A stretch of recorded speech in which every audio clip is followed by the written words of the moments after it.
தந்தை மகன் தூய ஆவியின் பெயராலே ஆமேன்.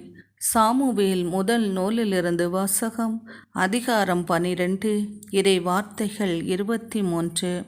நானும் உங்களுக்காக விண்ணப்பம் செய்யாதிருப்பேனாகில் கர்த்தருக்கு விரோதமாக பாவம் செய்கிறவனாயிருப்பேன். இது ஆண்டவர் வழங்கும் அருள்வாக்கு. இறைவா உமக்கு நன்றி. நன்றி தகப்பனே, நன்றி நன்றி ஆண்டவரே, நன்றி ஏசப்பா. நல்லவரே, வல்லவரே, கிருபை நிறைந்தவரே, இரக்கம் நிறைந்தவரே, உமக்கு கோடான கோடி நன்றி ஏசப்பா. நன்றி ஏசப்பா. இன்று எங்கள் ஒவ்வொருவருடைய உடல், பொருள், ஆவி, ஆத்மா, சரீரம் அனைத்தையும் உம்முடைய கரத்தில் நான் முழுமையாக ஒப்புக்கொடுக்கிறேன் ஏசப்பா. ஏசப்பா, வல்லமை மிக்கவரின் கரத்தின் கீழ் எங்களையே தாழ்த்தி பணிந்து அர்ப்பணிக்கிறோம். நீர் அதை ஏற்றுக்கொள்வீராக. ஏற்றுக்கொண்டு ஏசப்பா, நீர் உம்முடைய வல்லமையான கரத்தினால் எம்மை வழி நடத்துவீராக. எங்கள் ஒவ்வொருவருடைய தேவைகளையும் நீர் சந்திக்கிற கிருபைகளுக்காக உமக்கு ஸ்தோத்திரம் ஆண்டவரே, ஸ்தோத்திரம்.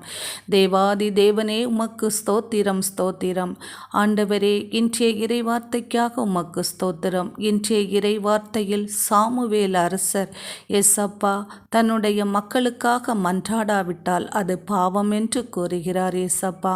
ஏசப்பா, எங்களையும் ஒரு விசை மன்னிப்பீராக. நாங்கள் மற்றவர்களுக்காக ஏசப்பா உம்மிடத்தில் விண்ணப்பம் ஏதாவது செய்யாமல் இருந்தால் எங்களையும் மன்னித்து நாங்கள் மற்றவர்களுக்காக ஜெபிக்கக்கூடிய அருளையும் ஆற்றலையும் நீர் தருவீராக.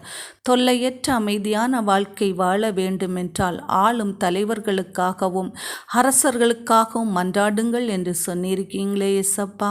அதுபோல நாங்கள் ஒருவர் மற்றவர்களுக்காக ஜெபிக்கக்கூடிய வல்லமையும் அருளையும் தந்து நாங்கள் அதனால் நிறைவான மகிழ்ச்சியை பெற்றுக்கொள்ளக்கூடிய பிள்ளைகளாக எம்மை மாற்றுவீராக. ஆமென்.